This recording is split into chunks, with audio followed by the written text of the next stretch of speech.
భూములు బుక్కి పరిహారం మెక్కి ఔషధ పరిశ్రమల భూసేకరణ కింద 2 రకాల లబ్ధికి ఎత్తమట. రంగారెడ్డి జిల్లా యాచారంలో 250 ఎకరాలు భూదాన భూములు అన్యాక్రాంతమైనవి. దీనిపైన మొత్తం చర్చ జరుగుతుంటే ఇప్పటివరకు ఏం చర్యలు లేవు. కథం చేసి పడేసారు భూమిని. పట్టించుకొని రెవెన్యూ శాఖ, భూదాన్ బోర్డులు. రంగారెడ్డి 250 ఎకరాల భూదాన్ భూములు అన్యాక్రాంతం అయిపోతుంటే సపరేట్గా కూర్చుంటున్నారు లెక్క. భూదాన్ బోర్డు దృష్టిలో అది భూదాన్ భూమి, స్థానిక రెవెన్యూ అధికారుల దృష్టిలో మాత్రం కాదు. పైగా ఔషధ పరిశ్రమ కింద ఆ భూమిని సేకరించడమే కాదు, తమకు యాజమాన్య హక్కులు ఉన్నాయన్న వారికి పరిహారం కూడా పంపిణీ చేసిరట. అంతేకాదు పునరావాస ప్యాకేజీ కింద కొందరికి ఎకరాకు ధర కోట్లు వలికేటువంటి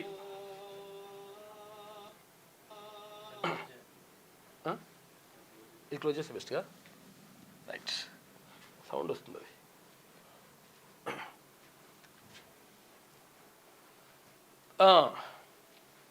పైగా ఔషధ పరిశ్రమ కింద ఆ భూమికి సేకరించడమే కాదు, తమకు యాజమాన్య హక్కులు ఉన్నాయన్న వారికి కూడా పరిహారం కూడా పంపిణీ చేశారు. అంతేకాదు పునరావాస ప్యాకేజీ కింద కొందరికి ఎకరాకు కోట్ల రూపాయలు పలికే ప్రాంతంలో స్థలాలు కేటాయిస్తున్నారు.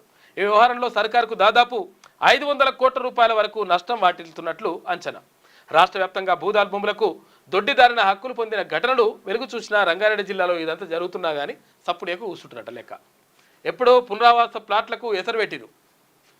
2017లో చేపట్టిన భూదస్త్రాల ప్రక్షాళన సందర్భంగా ఎప్పుడు కేసీఆర్ గవర్నమెంట్ ఉన్నప్పుడు కొందరు రైతులు పట్టా పాసు పుస్తకాల కోసం దరఖాస్తు చేయగా రెవెన్యూ శాఖ తిరస్కరించింది.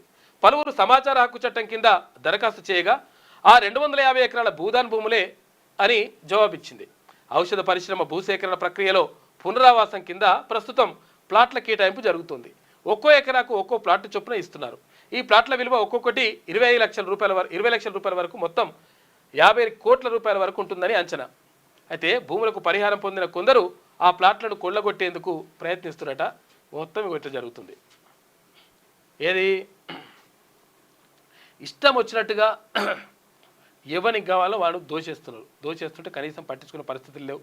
తర్వాత మళ్ళీ ఇప్పుడు అట్లా జరిగింది ఇట్లా జరిగిందని చెప్పేసి చెప్తున్నటువంటి గత ప్రభుత్వం, ఏది గతంలో ఉన్నటువంటి బీఆర్ఎస్ సర్కార్, తర్వాత ఇప్పుడు బీఆర్ఎస్లో వచ్చేసి అట్లా అవుతుంది ఇట్లా అవుతుందని అంటారు అనమాట. ఇట్లా 2017లో జరిగింది ఈ కథ. మళ్ళీ ఇంకా నడుస్తూ ఉంది. దాని గురించి విచారణ చేపట్టి ఆ భూములు గుంజుకోవాలి మళ్ళా.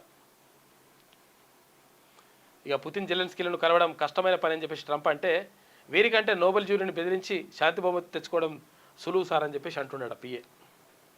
లేటెస్ట్ న్యూస్ తెలుగు మరియు ఇంగ్లీష్ అప్డేట్స్ కోసం ఇప్పుడే క్యూన్యూస్ అఫీషియల్ యాప్ని ప్లే స్టోర్ నుండి డౌన్లోడ్ చేసుకోండి. సరికొత్త సమాచారాల కోసం క్యూన్యూస్ వెబ్సైట్ని ఫాలో అవ్వండి. ఛానల్లో ప్రాంతీయ, జాతీయ, అంతర్జాతీయ వార్తలు వీక్షించండి.